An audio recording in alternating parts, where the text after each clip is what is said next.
सत श्री अकाल जी, मैं अनुराग शर्मा डेली पोस्ट पंजाबी देख रहे दर्शकों का स्वागत है। दोस्तों, कुछ दिन पहला एक घर के उत्ते पहाड़ टिक गया मुसीबतों का, क्योंकि घर के दो जवान बच्चे इस फानी दुनिया को अलविदा कह गए। पर उस तो भी बड़ा दुख उस परिवार को उदों होया जदों सोशल मीडिया उत्ते उन्हां दे परिवार की, उन्हां दे बच्चों की बदनामी की जान लग गई। सो उस बदनामी तो वो परिवार अज एक नवे सदमे च आ गया, क्योंकि एक परिवार चों उसका जवान पुत ते उन्हां दी नूंह पिछे 1 साल की बच्ची नूं छड्ड के चले गए। कारण जो भी रहा होवे, लोकां वल्लों अफवाह उड़ाई गई कि उन्हां ने सुसाइड की या ओवरडोज ड्रग की ओवरडोज दे नाल उन्हां दी मौत हो गई। इस तो इलावा भी लोगों ने इत्थे तक लिखिया सोशल मीडिया उत्ते कि 9 किले जमीन जिहड़ी है इस व्यक्ति वल्लों बेच के नशे दे विच खत्म कर दी गई। पर यह सच नहीं सी। ਜਦੋਂ ਪਰਿਵਾਰ ਕੋਲ ਇਸ ਤਰ੍ਹਾਂ ਦੀ ਖਬਰਾਂ ਪਹੁੰਚੀਆਂ, ਰਿਸ਼ਤੇਦਾਰਾਂ ਦੇ, ਦੋਸਤਾਂ ਮਿੱਤਰਾਂ ਦੇ ਫੋਨ ਆਣੇ ਸ਼ੁਰੂ ਹੋਏ ਤੇ ਪਰਿਵਾਰ ਦੇ ਉੱਤੇ ਦੁੱਖਾਂ ਦਾ ਪਹਾੜ ਅਲੱਗ ਤੋਂ ਟੁੱਟ ਗਿਆ। ਤੁਸੀਂ ਸੋਚ ਸਕਦੇ ਹੋ, ਇੱਕ ਪਰਿਵਾਰ ਦੇ 2 ਜੀ ਚਲੇ ਜਾਣ, ਪਿੱਛੇ ਛੋਟੀ ਜੀ ਮਾਸੂਮ ਬੱਚੀ ਨੂੰ ਛੱਡ ਜਾਣ ਤੇ ਉਸ ਪਰਿਵਾਰ ਦੀ ਕੀ ਹਾਲਤ ਹੋਊਗੀ। ਉਸ ਤੋਂ ਬਾਅਦ ਉਹਨਾਂ ਨੂੰ ਇਸ ਤਰ੍ਹਾਂ ਦੀ ਬਦਨਾਮੀ ਜਾਂ ਇਸ ਤਰ੍ਹਾਂ ਦਾ ਝੂਠ ਝੇਲਣਾ ਪਵੇ ਤੇ ਉਸ ਪਰਿਵਾਰ ਤੇ ਕੀ ਬੀਤੀ ਹੋਏਗੀ। ਜਿੰਨੇ ਲੋਕ ਸੀਨੇ ਦੇ ਵਿੱਚ ਦਿਲ ਰੱਖਦੇ ਆ ਉਹ ਇਸ ਗੱਲ ਨੂੰ ਸਮਝ ਸਕਦੇ ਆ। ਲੋਕ ਝੂਠੀ TRP ਜਾਂ ਵਾਹਵਾਹੀ ਖੱਟਣ ਲਈ ਜਾਂ ਇਸ ਤਰ੍ਹਾਂ ਦੀ ਕੁਝੀਆਂ ਹਰਕਤਾਂ ਕਰਦੇ ਆ, ਉਹਨਾਂ ਨੂੰ ਖਬਰਦਾਰ ਹੋਣਾ ਚਾਹੀਦਾ ਕਿ ਤੁਸੀਂ ਕਿਸੇ ਦੀ ਨਿੱਜੀ ਜ਼ਿੰਦਗੀ ਦੇ ਵਿੱਚ ਇਸ ਤਰ੍ਹਾਂ ਦਖਲ ਨਾ ਦਿਓ ਕਿ ਉਸ ਦਾ ਖਲਲ ਉਹਨਾਂ ਦੇ ਪਿਛਲੇ ਲੋਕਾਂ ਨੂੰ ਪਵੇ, ਉਹਨਾਂ ਦੇ ਪਰਿਵਾਰ ਨੂੰ ਨਾਮੋਸ਼ੀ ਜਾਂ ਬਦਨਾਮੀ ਦਾ ਸਾਹਮਣਾ ਕਰਨਾ ਪਵੇ। ਅਸੀਂ ਉਸ ਪਰਿਵਾਰ ਦੇ ਨਾਲ ਇਸ ਵਕਤ ਮੌਜੂਦ ਹਾਂ ਜੋ ਇਹਨਾਂ ਸਾਰੇ ਤੱਥਾਂ ਤੋਂ ਪਰਦਾ ਚੱਕਣਗੇ ਔਰ ਅਸਲ ਸੱਚ ਤੁਹਾਡੇ ਸਾਹਮਣੇ ਲਿਆਣਗੇ। ਅਸੀਂ ਇਸ ਵਕਤ ਜ਼ਿਲ੍ਹਾ ਫਤਿਹਗੜ੍ਹ ਸਾਹਿਬ ਦੇ ਵਜੀਦਪੁਰ ਪਿੰਡ ਦੇ ਵਿੱਚ ਹਾਂ, ਜਿੱਥੇ ਪਿੱਛੇ ਜੇ ਖਬਰ ਆਈ कि एक जवान लड़के अते उस दी पत्नी वालों नशे की ओवरडोज के नाल उन्हां दी मौत हो गई। पिछे 1 साल की मासूम बच्ची रह गई। सो मैं उस नौजवान की माता नाल गल करांगा जो हाले च दुखों के पहाड़ तो उभरी नहीं सी, उस तो बाद बदनामी दे विच फसे हुए नज़र आ रहे हैं। पूरे पिंड दे विच अज रोस है इस चीज़ नूं लेके। गल करांगे पिंड वासियों नाल भी, पहलां उन्हां दी माता जी नाल गल करदे हां। सत श्री अकाल जी। सत श्री अकाल जी। जी, जिस तरह कि मैं सारी गल दसी कि इस तरह होया और उस तो बाद ये जिहड़ा सोशल मीडिया ते आ रहा है, इहदे विच कितना सच है? सर बहुत झूठ है जी। ਇਹਦੇ ਵਿੱਚ ਕੋਈ ਸਾਡੇ ਕੋਲ ਜ਼ਮੀਨ ਦਾ ਸਿਰਫ 1.5 ਕਿੱਲਾ ਸੀਗਾ ਜੀ ਬੇਟੇ ਦੇ ਕੋਲ, ਤੇ ਉਹਨਾਂ ਨੇ ਕਿੱਲਾ ਵੇਚ ਕੇ ਜੀ ਆਪਣਾ ਮਕਾਨ ਪਾਇਆ ਸੀ। ਤੇ ਉਹਦੇ ਬਾਅਦ ਵਿੱਚ ਆਪਣੇ ਵੱਡੇ ਭਰਾ ਦੀ ਸ਼ਾਦੀ ਵੀ ਕੀਤੀ ਸੀ, ਆਪਣੀ ਵੀ ਕੀਤੀ ਸੀ, ਤੇ ਕੋਈ ਉਹ ਨਸ਼ਾ ਨਹੀਂ ਸੀ ਹੁਣ ਕਰਦਾ। ਹੁਣ ਤਾਂ ਜੀ ਉਹ ਠੀਕ ਸੀਗਾ, 15 ਕੁ ਦਿਨ ਤੇ ਦਵਾਈ ਖਾਂਦਾ ਸੀ। ਆ ਚੈਨਲ ਵਾਲਿਆਂ ਨੇ ਜੀ ਸਾਡੀ ਬਹੁਤ ਬਦਨਾਮੀ ਕੀਤੀ ਹੋਈ ਹੈ, ਤੇ ਪਹਿਲਾਂ ਹੀ ਅਸੀਂ ਬਹੁਤ ਦੁੱਖਾਂ ਦੇ ਬਹੁਤ ਹੋਏ ਪਏ ਸੀ ਜੀ। ਇੱਕ ਬੇਟਾ ਚਲੇ ਗਿਆ ਘਰ ਤੋਂ, ਇੱਕ ਨੂੰਹ ਚਲੇ ਗਈ ਜੀ, ਛੋਟੀ ਜੀ ਬੇਟੀ ਹੈ ਜੀ, ਇਹਨੂੰ ਹੁਣ ਮੈਂ ਪਾਲਣਾ ਵੀ ਹੈ ਜੀ ਇਹਨੂੰ। ਬਹੁਤ ਜੀ ਮੈਨੂੰ ਦੁੱਖ ਲੱਗਿਆ ਜਿਹੜਾ ਮੈਨੂੰ ਆ ਬਦਨਾਮ ਕੀਤਾ ਇਹਨਾਂ ਨੇ। बिल्कुल तुसीं देख सकते हो कि माँ अपने पुत की गम दे विच हजे बोल भी नहीं पा रही चज नाल। तुहानूं मैं दस्सां कि सोशल मीडिया ते अफवाह आ रही है कि 9 किले बहुत वड्डी गल हुंदी है। 9 किले इन्हां दा कहना है कि साडे कोल टोटल ही 1.5 पौने 2 किला सी, जिहदे विचों 1 किला वेचिया सी, उस दे विच मकान भी पाया ते 2 विआह भी कीते। सो दोस्तों, उन्हां लोकां नूं सोचना चाहिए जो बिना सोचे समझे किसी भी गल नूं नशर कर दिंदे या लिख दिंदे या बोल दिंदे, क्योंकि माँ दा कहना यह है कि मुंडा चाहे नशे करदा सी पर पिछले 15-20 दिनों तो उस नशे नूं छड्डण दी कोशिश दे विच सी, दवाइयां खा रहा सी। वो ट्रीटमेंट ले रहे सी जी। ਹਾਂਜੀ ਸਰ, किन्ने दिन हो गए सी? 15-20 ਦਿਨ ਹੋ ਗਏ ਸੀ ਦਵਾਈ ਖਾਂਦੇ ਨੂੰ ਜੀ। अच्छा, ਹਾਂਜੀ। ਜਦੋਂ ਮੈਡੀਕਲ ਆਇਆ, ਕਿਉਂਕਿ ਪੋਸਟਮਾਰਟਮ ਹੁੰਦਾ ਜੀ, ਤੇ ਮੈਡੀਕਲ ਦੇ ਵਿੱਚ ਨਸ਼ਾ ਆਇਆ? ਨਾ ਜੀ, ਦਵਾਈ ਉਹ ਖਾਧੀ ਹੋਈ ਸੀਗੀ ਉਹਨਾਂ ਨੇ ਵੀ ਹਾਂਜੀ, ਅੱਛਾ। ਕੋਈ ਉਹ ਨਹੀਂ ਸੀ, ਉਹਨਾਂ ਨੇ ਨਸ਼ਾ ਨੁਸ਼ਾ ਨਹੀਂ ਸੀ ਕਰਦਾ ਹੋਇਆ ਕੋਈ। ਤੇ ਨੂੰਹ ਦੀ ਗੱਲ ਕਰੀਏ, ਕਿਉਂਕਿ ਨੂੰਹ ਬਾਰੇ ਵੀ ਲਿਖਿਆ ਗਿਆ ਕਿ ਉਹ ਵੀ ਨਸ਼ਾ ਕਰਦੇ ਸੀ। ਸਰ ਨਹੀਂ ਜੀ, ਉਹ ਕੋਈ ਵਿਚਾਰੀ ਨਸ਼ਾ ਨਹੀਂ ਸੀ ਕਰਦੀ। ਆਪਾਂ ਬਗਾਨੀ ਧੀ ਨੂੰ ਕੁਝ ਵੀ ਨਹੀਂ ਕਹਿ ਸਕਦੇ। ਪਰ ਮੇਰਾ ਬੇਟਾ ਇਹ ਗੱਲ ਰੱਬ ਜਾਣਦਾ ਜਾਂ ਉਹ 2 ਰੂਹਾਂ ਜਾਣਦੀਆਂ ਜਿਹੜੀਆਂ ਇਸ ਸੰਸਾਰ ਤੋਂ ਚਲੀਆਂ ਗਈਆਂ ਕਿ ਆਖਰ ਕੀ ਕਾਰਨ ਸੀ। ਡਿਪਰੈਸ਼ਨ ਸੀ, ਕੋਈ ਸਮੱਸਿਆ ਸੀ ਜਾਂ ਕੁਝ ਹੋਰ ਸੀ, ਪਰ ਨਸ਼ਾ ਕਾਰਨ ਨਹੀਂ ਸੀ। ਕਿਉਂਕਿ ਉਹਨਾਂ ਦੀ ਮਾਂ ਬੈਠੀ ਹੈ, ਉਹਨਾਂ ਦਾ ਕਹਿਣਾ ਕਿ 15-20 ਦਿਨ ਪਹਿਲਾਂ ਤੋਂ ਹੀ ਉਸਨੇ ਸੋਚ ਲਿਆ ਸੀ ਕਿ ਮੈਂ ਨਸ਼ਾ ਛੱਡੂੰਗਾ ਔਰ ਉਸ ਦੇ ਲਈ ਦਵਾਈ ਜਿਹੜੀ ਹੈ ਸ਼ੁਰੂ ਕਰ ਦਿੱਤੀ ਗਈ ਸੀ ਔਰ ਦਵਾਈ ਲੈ ਰਿਹਾ ਸੀ। ਉਸ ਗੱਲ ਦੀ ਜਿਹੜੀ ਪੁਸ਼ਟੀ ਹੈ ਉਹ ਪੋਸਟਮਾਰਟਮ ਰਿਪੋਰਟ ਕਰਦੀ ਹੈ। ਪੋਸਟਮਾਰਟਮ ਰਿਪੋਰਟ ਦੇ ਵਿੱਚ ਆਇਆ ਜੀ ਕਿਤੇ ਕਿ ਨਸ਼ੇ ਦੇ ਨਾਲ ਓਵਰਡੋਜ਼ ਦੇ ਨਾਲ ਮੌਤ ਹੋਈ? ਹਾਂਜੀ, ਦਵਾਈ ਨਾਲੇ ਦਵਾਈ ਉਹ ਖਾਧੀ ਹੋਈ ਸੀ ਉਹਨਾਂ ਦੀ ਜੀ। ਹਾਂਜੀ, ਸੁਸਾਈਡ ਕਰਿਆ ਉਹਨਾਂ ਨੇ ਜੀ। ਇਹ ਪਤਾ ਨਹੀਂ ਲੱਗਾ ਜੀ, ਮੈਂ ਤਾਂ गेट दे मूहरे ही पई सी, वो अंदर सी 2 जने। मैं तो जब उठ के देखा बेटी रोन लग गई, जब देखा जी ਬੇਟਾ ਲੰਘਦਾ ਸੀ, ਉਹ ਬੈੱਡ ਤੇ ਪਈ ਸੀ। ਕੁਛ ਵੀ ਨਹੀਂ ਪਤਾ ਲੱਗਿਆ। ਪਿੱਛੇ ਨੂੰ ਆ ਕੇ ਜੀ ਮੈਂ ਦੇਖਿਆ ਇੱਧਰ ਨੂੰ, ਖੇਤਾਂ ਵੱਲ ਨੂੰ, ਟਾਕੀਆਂ ਜੀ ਇੱਧਰ ਨੂੰ ਆ ਕੇ ਦੇਖਿਆ ਮੈਂ ਤੇ ਬੇਟਾ ਲੰਘਦਾ ਸੀ ਜੀ। ਸਵੇਰੇ ਦੇਖਿਆ ਜੀ, ਮੈਂ ਆ ਕੇ ਬੇਟੇ ਨੂੰ ਉਠਾ ਲਿਆ, ਦੂਜੇ ਨੂੰ ਪੰਚਾਇਤ ਬੁਲਾਈ ਤਾਂ ਜੀ ਪੁਲਿਸ ਵਾਲਿਆਂ ਨੇ ਆ ਕੇ ਗੇਟ ਗੂਟ ਤੋੜਿਆ। ਸੋ ਪਿੱਛੇ 1 ਸਾਲ ਦੀ ਬੇਟੀ ਰਹਿ ਗਈ, ਮਾਤਾ ਪਿਤਾ ਦਾ ਸਾਇਆ ਉੱਠ ਗਿਆ, ਬਿਰਧ ਅਵਸਥਾ ਦੇ ਵਿੱਚ ਹੈ, ਇਹ ਕਿੰਨੀ ਦੇਰ ਉਹਦਾ ਸਹਾਰਾ ਬਣ ਸਕਦੇ ਆ। ਸੋ ਜਿੱਥੇ ਸਮਾਜ ਨੂੰ ਚਾਹੀਦਾ ਕਿ ਇਹਨਾਂ ਦਾ ਸਹਾਰਾ ਬਣਨ, ਇਹਨਾਂ ਦੀ ਉਸ ਬੇਟੀ ਲਈ ਕੁਝ ਕਰਨ, ਸਰਕਾਰ ਤੋਂ ਕੋਈ ਅਪੀਲ ਕਰਨ ਕਿ ਉਸ ਦੀ ਪੜ੍ਹਾਈ ਦਾ, ਉਸ ਦੇ ਲਈ ਕੋਈ ਨੌਕਰੀ ਦਾ ਪ੍ਰਬੰਧ ਕੀਤਾ ਜਾਵੇ ਜਾਂ ਫਿਰ ਉਸ ਬੱਚੀ ਦਾ ਕੋਈ ਫਾਈਨੈਂਸ਼ੀਅਲੀ ਮਦਦ ਕੀਤੀ ਜਾਵੇ, ਕਿੱਥੇ ਤਾਂ ਇਹ ਕਰਨਾ ਚਾਹੀਦਾ ਸੀ। ਪਰ ਉਸ ਤੋਂ ਬਿਲਕੁਲ ਉਲਟ ਹੋ ਰਿਹਾ ਸੀ ਸਮਾਜ ਦੇ ਵਿੱਚ ਕਿ ਉਸ ਬੱਚੀ ਦੇ ਮਾਤਾ ਪਿਤਾ ਜੋ ਨਹੀਂ ਰਹੇ ਉਹਨਾਂ ਨੂੰ ਬਦਨਾਮ ਕੀਤਾ ਜਾ ਰਿਹਾ ਸੀ। ਸੋ ਅੱਜ ਇਸ ਗੱਲ ਤੇ ਇਹ ਬਹੁਤ ਪਰੇਸ਼ਾਨ ਨੇ ਕਿ ਇਸ ਤਰ੍ਹਾਂ ਕਿਉਂ ਕੀਤਾ ਗਿਆ। ਸੋ ਪੰਚਾਇਤ ਮੈਂਬਰ ਵੀ ਇੱਥੇ ਮੌਜੂਦ ਨੇ ਔਰ ਪਿੰਡ ਦੇ ਸੱਜਣ ਪਤਵੰਤੇ ਵੀ ਇੱਥੇ ਬੈਠੇ ਆ, ਉਹਨਾਂ ਨਾਲ ਵੀ ਗੱਲ ਕਰਦੇ ਆ। ਸੋ ਮਾਤਾ ਜੀ ਨਾਲ ਬਹੁਤ ਜ਼ਿਆਦਾ ਗੱਲ ਨਹੀਂ ਕਰਾਂਗੇ ਕਿਉਂਕਿ ਉਹ ਪਹਿਲਾਂ ਹੀ ਗਮ ਦੇ ਵਿੱਚ ਆ ਔਰ ਦੁੱਖ ਦੇ ਵਿੱਚ ਆ। ਬਸ ਅਖੀਰਲੀ ਗੱਲ ਕਰਾਂਗਾ ਜੀ, ਜਿਵੇਂ ਹੁਣ ਬੇਟੀ ਹੈ, ਇਸ ਨੂੰ ਪਾਲਣਾ ਹੈ, ਵੱਡਾ ਕਰਨਾ ਹੈ, ਕਿਉਂਕਿ 1 ਸਾਲ ਦੀ ਹਜੇ ਹੈਗੀ ਆ, ਪੜ੍ਹਨਾ ਲਿਖਣਾ, ਤੇ ਉਹ ਕਿਸ ਤਰ੍ਹਾਂ ਆਪਾਂ ਉਸ ਨੂੰ ਕਿਸ ਤਰ੍ਹਾਂ ਮੈਨੇਜ ਕਰਾਂਗੇ? ਸਰਕਾਰ ਤੋਂ ਕੋਈ ਮੰਗ ਕਰਦੇ ਹੋ? ਹਾਂਜੀ, ਮੈਨੂੰ ਸਰਕਾਰ ਤੋਂ ਜੀ ਬਹੁਤ ਹੋਇਆ ਜੀ, ਮੈਨੂੰ ਮਦਦ ਚਾਹੀਦੀ ਹੈ ਜੀ। ਬੇਟੀ ਵੀ ਪੜ੍ਹਾਉਣੀ ਵੀ ਹੈ ਜੀ। ਹੁਣ ਤੋਂ ਜੀ ਮੈਂ ਉਹਦਾ ਖਰਚਾ ਕਿਵੇਂ ਕਰੂੰਗੀ? ਮੈਂ ਵੀ ਵਿਧਵਾ ਹਾਂ ਜੀ, ਮੇਰਾ ਵੀ ਕੋਈ ਨਹੀਂ ਹੈਗਾ ਜੀ, ਇਕੱਲੀ ਜਾਣੀ ਹੈ ਜੀ ਮੈਂ। ਦੂਆ ਬੇਟਾ ਜੁਦਾ ਹੈ ਜੀ, ਆਪਣਾ ਖਰਚਾ ਆਪ ਤੋਰਦਾ ਜੀ ਉਹ ਤਾਂ। ਮਤਲਬ ਤੁਹਾਡੇ ਹੁਣ ਪਰਿਵਾਰ ਦੇ ਵਿੱਚ ਕਮਾਉਣ ਵਾਲਾ ਕੋਈ ਨਹੀਂ ਹੈ? ਨਾ ਜੀ, ਮੈਂ ਤਾਂ ਇਕੱਲੀ ਹਾਂ ਜੀ। ਇਕੱਲੇ ਰਹਿੰਦੇ? ਹਾਂਜੀ, ਬੇਟਾ ਜੀ ਜੁਦਾ ਜੀ। ਬੇਟਾ ਹੈਗਾ ਉਹ ਅਲੱਗ ਰਹਿੰਦਾ? ਲੱਗਾ ਜੀ। ਤੇ ਕਿਸ ਤਰ੍ਹਾਂ ਇਸ ਦਾ ਫਿਰ ਪਾਲਣ ਪੋਸ਼ਣ? ਮੈਨੂੰ ਜੀ ਸਰਕਾਰ ਤੋਂ ਬਹੁਤ ਮਦਦ ਚਾਹੀਦੀ ਹੈ ਜੀ ਮੈਨੂੰ। ਹਾਂਜੀ।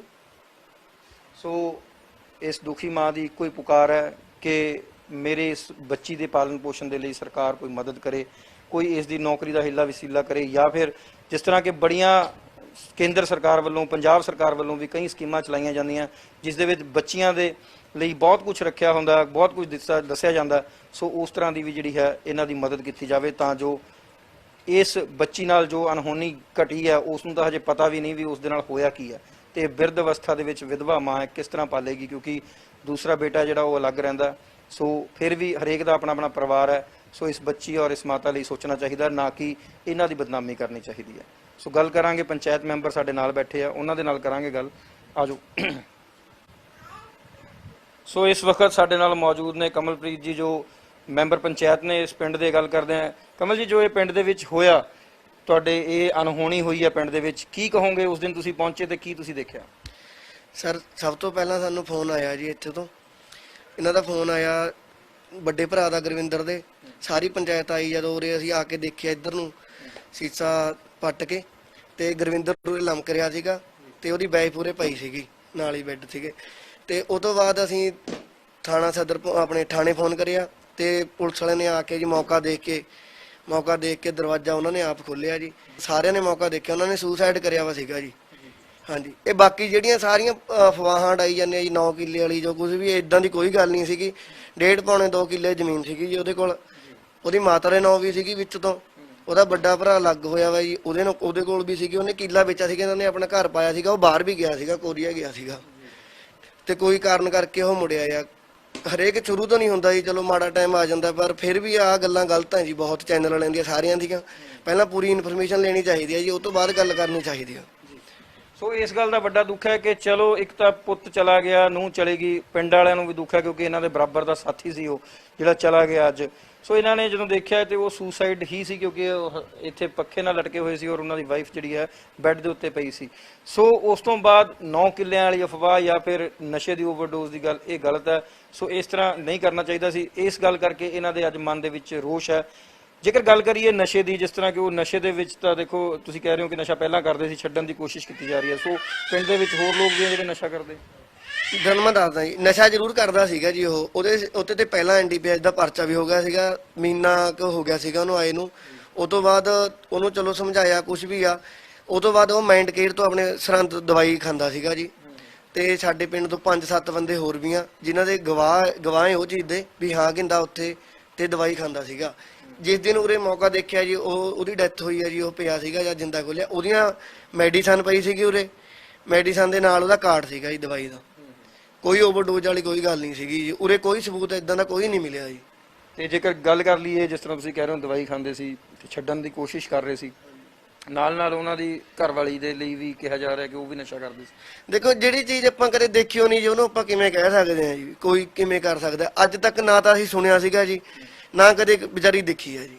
ਵਧੀਆ ਵਰਤ ਵਿਹਾਰ ਤਾਂ ਉਹਨਾਂ ਦਾ, ਇਹਨਾਂ ਦੀ ਫੈਮਿਲੀ 3 ਫੈਮਲੀਆਂ ਇੱਕੋ ਘਰ 'ਚ ਰਹਿੰਦੀਆਂ ਸੀਗੀਆਂ ਪਹਿਲਾਂ, ਇਹਨਾਂ ਦਾ ਵਧੀਆ ਆਪਸ 'ਚ ਬਣਦੀ ਸੀਗੀ, ਕਦੇ ਇਹਨਾਂ ਦਾ ਆਪਸ 'ਚ ਕੋਈ ਗੱਲਬਾਤ ਵੀ ਨਹੀਂ ਹੋਈ। ਹੁਣ ਮਾਨਸਿਕ ਤੌਰ ਤੇ ਥੋੜਾ ਜਿਹਾ ਪਰੇਸ਼ਾਨ ਰਹਿੰਦਾ ਸੀਗਾ ਜੀ, ਇੱਥੇ ਮੋੜ ਤੇ ਖੜਾ ਰਹਿੰਦਾ ਸੀਗਾ, ਉਹਦਾ ਤਾਇਆ ਜੀ ਉਹਨਾਂ ਨਾਲ ਵੀ ਕਰ ਲਿਓ ਗੱਲ, ਪੁੱਛ ਲਿਓ, ਇੱਥੇ ਮੋੜ ਤੇ ਖੜਾ ਸੀਗਾ, ਉਹ ਮਾਨਸਿਕ ਤੌਰ ਤੇ ਥੋੜਾ ਜਿਹਾ ਡਿਪਰੈਸ਼ਨ 'ਚ ਰਹਿੰਦਾ ਸੀਗਾ ਜੀ। ਹਾਂਜੀ। ਸੋ ਜੇਕਰ ਇੱਥੇ ਇੱਕ ਗੱਲ ਹੋਰ ਜਿਵੇਂ ਕਰ ਲਈਏ ਕਿ ਪੋਸਟਮਾਰਟਮ ਵੀ ਹੋਇਆ ਹੋਣਾ, ਉਸ ਤੋਂ ਬਾਅਦ ਪੋਸਟਮਾਰਟਮ ਦੇ ਵਿੱਚ ਕੀ ਆਇਆ? ਹਾਂਜੀ, ਪੋਸਟਮਾਰਟਮ 'ਚ ਉਹਦੀ ਸੁਸਾਇਡ ਆਇਆ ਜੀ। ਮਤਲਬ ਨਸ਼ਾ ਨਹੀਂ? ਨਹੀਂ ਜੀ, ਨਸ਼ਾ ਨਹੀਂ ਆਇਆ। ਸੋ ਇਹ ਪੰਚਾਇਤ ਮੈਂਬਰ ਨੇ ਜੀ, ਇਹਨਾਂ ਦਾ ਕਹਿਣਾ ਇਹੀ ਹੈ ਕਿ ਦੇਖੋ ਮੌਤ ਜਿਹੜੀ ਸੁਸਾਈਡ ਹੈ, ਪਰ ਉਸ ਨੂੰ ਗਲਤ ਸੋਸ਼ਲ ਮੀਡੀਆ ਦੇ ਉੱਤੇ ਗਲਤ ਵਾਇਰਲ ਕੀਤਾ ਜਾ ਰਿਹਾ। ਸੋ ਇਸ ਤਰ੍ਹਾਂ ਨਹੀਂ ਕਰਨਾ ਚਾਹੀਦਾ, ਬਲਕਿ ਸਮਾਜ ਨੂੰ ਚਾਹੀਦਾ ਕਿ ਇਸ ਦੁੱਖ ਦੀ ਘੜੀ ਦੇ ਵਿੱਚ ਇਸ ਪਰਿਵਾਰ ਦੇ, ਕਿਉਂਕਿ ਹਮੇਸ਼ਾ ਹੀ ਪਿੰਡਾਂ ਦੇ ਵਿੱਚ ਵੀ, ਸ਼ਹਿਰਾਂ ਦੇ ਵਿੱਚ ਵੀ, ਗਲੀਆਂ ਮੁਹੱਲਿਆਂ ਦੇ ਵਿੱਚ ਵੀ ਜਦੋਂ ਕਿਸੇ ਤੇ ਕੋਈ ਮੁਸੀਬਤ ਪੈਂਦੀ ਹੈ, ਦੂਰ ਦੂਰ ਦੇ ਦੇਸ਼ਾਂ ਦੇ ਲਈ ਵੀ ਲੋਕ ਮਦਦ ਦੇ ਲਈ ਅੱਗੇ ਆਉਂਦੇ ਆ, ਨਾ ਕਿ ਇਸ ਤਰ੍ਹਾਂ ਦੀ ਹਰਕਤ ਕਰਦੇ ਆ। ਸੋ ਇਸ ਚੀਜ਼ ਤੋਂ ਗੁਰੇਜ਼ ਕਰਨਾ ਚਾਹੀਦਾ ਕਿ ਇਸ ਤਰ੍ਹਾਂ ਕਿਸੇ ਦੀ ਬਦਨਾਮੀ ਨਹੀਂ ਕਰਨੀ ਚਾਹੀਦੀ। ਜੋ ਹੋਇਆ ਸਹੀ ਸੀ, ਸੱਚ ਤਰੀਕੇ ਦੇ ਨਾਲ ਪੇਸ਼ ਕੀਤਾ ਜਾਵੇ, ਉਸ ਲਈ ਅਸੀਂ ਅੱਜ ਇੱਥੇ ਪਹੁੰਚੇ ਤੇ ਇਹਨਾਂ ਨਾਲ ਗੱਲ ਕੀਤੀ ਹੈ। ਇਹ ਕਹਾਣੀ ਬਿਲਕੁਲ ਉਲਟ ਹੈ।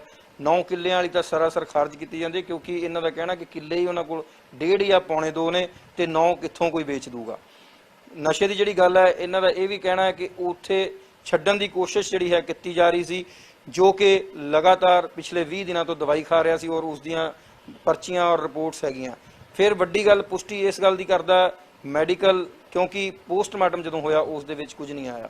ਫਿਰ ਜੇਕਰ ਗੱਲ ਕਰੀਏ ਉਸ ਦੀ ਪਤਨੀ ਦੀ ਕਿ ਉਹ ਨਸ਼ਾ ਕਰਦੀ ਸੀ, ਸੋ ਇਸ ਨੂੰ ਟੋਟਲ ਇਹ ਖਾਰਜ ਕਰਦੇ ਕਿ ਪੋਸਟਮਾਰਟਮ ਰਿਪੋਰਟ ਦੇ ਵਿੱਚ ਉਸ ਦੇ ਨਸ਼ੇ ਦੀ ਕੋਈ ਪੁਸ਼ਟੀ ਨਹੀਂ ਹੋਈ। ਬਿਲਕੁਲ ਇਸੇ ਤਰ੍ਹਾਂ ਜੀ ਸਾਰਾ ਕੁਝ। ਹਾਂਜੀ ਸਰ, ਸੱਚ ਹੈ ਜੀ ਇਹ। ਸੋ ਗੱਲ ਕਰਾਂਗੇ ਸੁਸਾਇਡ ਕੋਈ ਜ਼ਰੂਰੀ ਥੋੜੀ ਹੈ ਜੀ। ਬਹੁਤ ਤਰ੍ਹਾਂ ਦੇ ਲੋਕ ਆ ਜਿਨ੍ਹਾਂ ਨੇ ਅੱਜ ਤੱਕ ਨਸ਼ਾ ਟੱਚ ਨਹੀਂ ਕਰਿਆ, ਉਹ ਵੀ ਸੁਸਾਇਡ ਕਰ ਲੈਂਦੇ ਆ ਜੀ। ਡਿਪਰੈਸ਼ਨ ਕਿਸੇ ਨੂੰ ਵੀ ਹੋ ਸਕਦੀ ਹੈ ਜੀ, ਕਿਸੇ ਵੀ ਤਰ੍ਹਾਂ ਦੀ ਕੋਈ 100 ਪ੍ਰੋਬਲਮ ਹੁੰਦੀ ਹੈ ਜੀ, ਆਪਾਂ ਕਹਿ ਨਹੀਂ ਸਕਦੇ ਜੀ ਇਹ ਗੱਲ ਵੀ ਹਾਂ ਨਸ਼ਾ ਕਰਕੇ ਸੁਸਾਇਡ ਕਰ ਲਿਆ ਜੀ। ਠੀਕ ਆ ਨਾ ਜੀ, ਇਹ ਤਾਂ ਆਪਾਂ ਮੰਨਦੇ ਹਾਂ ਗੱਲ ਵੀ ਹਾਂ ਕਰ ਲਿਆ ਹੋਣਾ ਜੀ, ਉਹਨੇ ਨਸ਼ਾ ਕਰ ਲਿਆ ਹੋਣਾ, ਪਰ ਇਹ ਗੱਲ ਨਹੀਂ ਨਾ ਹੈਗੀ ਸੱਚ ਵੀ 9 ਕਿੱਲੇ ਵੇਚਤੇ ਜੀ। ਹਾਲਾਂਕਿ ਨਾਲ ਦੀ ਨਾਲ ਉਹਦਾ ਮੈਡੀਸਨ ਵੀ ਚੱਲਦਾ ਸੀਗਾ ਜੀ। ਠੀਕ ਹੈ ਜੀ, ਹਾਂਜੀ, ਸ਼ੁਕਰੀਆ ਜੀ ਗੱਲ ਕਰਨ ਦੇ ਲਈ।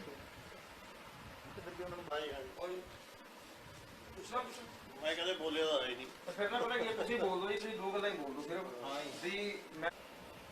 ਸੋ ਇਸ ਪਰਿਵਾਰ ਦੇ ਨਾਲ ਪਰਿਵਾਰਕ ਜਿਨ੍ਹਾਂ ਦੇ ਰਿਸ਼ਤੇ ਆ ਉਹ ਸਾਡੇ ਨਾਲ ਮੌਜੂਦ ਨੇ, ਨਾਲ ਦੇ ਪਿੰਡ ਤੋਂ ਸਰਪੰਚ ਨੇ ਬਲਵੀਰ ਸਿੰਘ ਜੀ, ਉਹਨਾਂ ਨਾਲ ਗੱਲ ਕਰਦੇ ਆ। ਕੀ ਕਹਿਣਾ ਚਾਹੋਗੇ ਜੀ ਇਸ तमाम ਜਿਹੜੀ ਘਟਨਾ ਹੋਈ ਆ ਔਰ ਪਰਿਵਾਰ ਦੇ ਨਾਲ ਐਡਾ ਵੱਡਾ ਦੁੱਖ ਵਾਪਰਿਆ? ਮੈਂ ਤਾਂ ਇਹੀ ਬੇਨਤੀ ਕਰਦਾ ਵੀ ਅਣਹੋਣੀ ਘਟਨਾ ਹੋਈ ਆ, ਪਰਿਵਾਰ ਚੋਂ 2 ਜੀ ਚਲੇ ਗਏ, ਸਦਮੇ 'ਚ ਪਰਿਵਾਰ। ਔਰ ਉਹ ਜਿਹੜੀ ਉਸ ਬੱਚੀ ਦਾ ਮਾਂ ਨਹੀਂ, ਪਿਓ ਨਹੀਂ, ਉਹਨੂੰ ਸਰਕਾਰ ਨੂੰ ਸੈਸ਼ਨ 'ਚ ਮਤਾ ਪਾਉਣਾ ਚਾਹੀਦਾ ਵੀ ਕੋਈ ਵੀ ਸਰਕਾਰ ਆਵੇ, ਜਦੋਂ ਉਹਦੀ ਏਜ ਹੋਵੇ ਉਹਨੂੰ ਨੌਕਰੀ ਤੇ ਉਹਦੀ ਐਜੂਕੇਸ਼ਨ ਫ੍ਰੀ ਹੋਣੀ ਚਾਹੀਦੀ ਹੈ। ਹੋਰ ਸੰਸਥਾ ਨੂੰ ਮੈਂ ਬੇਨਤੀ ਕਰਦਾ ਕੋਈ ਵੀ ਮਦਦ ਲਈ ਆਵੇ, ਇਸ ਬੱਚੀ ਲਈ ਕੋਈ ਸੋਚਿਆ ਜਾਵੇ। ਆਪਾਂ ਹੋਰ ਕਈ ਜਗ੍ਹਾ ਦੇਖ ਲਓ ਕੋਈ ਸੰਸਥਾ 'ਚ ਹੈਲਪ ਕਰਦੇ ਨੇ, ਪਰ ਇਸ ਬੱਚੀ ਦੀ ਹੈਲਪ ਹੋਣੀ ਚਾਹੀਦੀ।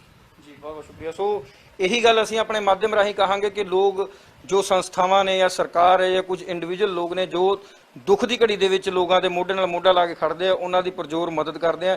ਸੋ ਅਸੀਂ ਵੀ ਆਪਣੇ ਮਾਧਿਅਮ ਰਾਹੀਂ ਇਹ ਅਪੀਲ ਕਰਾਂਗੇ ਕਿ ਇਸ ਪਰਿਵਾਰ ਦੇ ਉੱਤੇ ਦੁੱਖਾਂ ਦਾ ਜਿਹੜਾ ਪਹਾੜ ਗਿਰਿਆ, ਉਸ ਤੋਂ ਬਾਅਦ ਅੱਜ ਵੀ ਪਰਿਵਾਰ ਸਦਮੇ ਦੇ ਵਿੱਚ ਹੈ। ਸੋ ਇਸ ਪਰਿਵਾਰ ਦੀ ਮਦਦ ਕੀਤੀ ਜਾਵੇ, ਉਸ 1 ਸਾਲ ਦੀ ਬੱਚੀ ਦੀ ਮਦਦ ਕੀਤੀ ਜਾਵੇ ਜਿਸ ਨੂੰ ਹਜੇ ਤੱਕ ਇਹ ਵੀ ਨਹੀਂ ਪਤਾ ਕਿ ਇਸ ਸੰਸਾਰ ਦੇ ਵਿੱਚ ਹੁਣ ਉਸ ਦਾ ਕੋਈ ਨਹੀਂ ਰਿਹਾ। ਸਿਰਫ ਇੱਕ ਬਿਰਧ ਔਰ ਵਿਧਵਾ ਦਾਦੀ ਹੈ, ਉਹ ਉਸ ਦਾ ਪਾਲਣ ਪੋਸ਼ਣ ਜਾਂ ਉਸ ਨੂੰ ਪੜ੍ਹਾ ਲਿਖਾ ਕੇ ਇੱਕ ਨੌਕਰੀ ਤੱਕ ਜਾਂ ਇੱਕ ਅੱਛੇ ਜੀਵਨ ਤੱਕ ਕਿਸ ਤਰ੍ਹਾਂ ਪਹੁੰਚਾ ਪਾਏਗੀ, ਕਿਉਂਕਿ ਕਮਾਉਣ ਵਾਲਾ ਇਸ ਪਰਿਵਾਰ ਦੇ ਵਿੱਚ ਹੁਣ ਕੋਈ ਵੀ ਨਹੀਂ ਰਿਹਾ।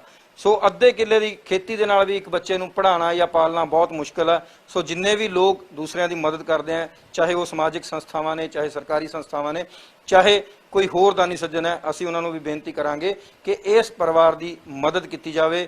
ਜ਼ਿਲ੍ਹਾ ਫਤਿਹਗੜ੍ਹ ਦੇ ਪਿੰਡ ਵਜੀਦਪੁਰ ਦਾ ਇਹ ਪਰਿਵਾਰ ਹੈ ਜਿਸ ਦੇ ਨਾਲ ਬਹੁਤ ਵੱਡਾ ਜਿਹੜਾ ਹੈ ਦੁਖਾਂਤ ਹੋਇਆ ਔਰ ਐਡਾ ਵੱਡਾ ਦੁੱਖਾਂ ਦਾ ਪਹਾੜ ਇਸ ਪਰਿਵਾਰ ਦੇ ਉੱਤੇ ਟੁੱਟਿਆ। ਕੈਮਰਾਮੈਨ ਲਵੀਸ਼ ਦੇ ਨਾਲ ਅਨੁਰਾਗ ਸ਼ਰਮਾ, ਡੇਲੀ ਪੋਸਟ ਪੰਜਾਬੀ ਲਈ ਪਟਿਆਲਾ।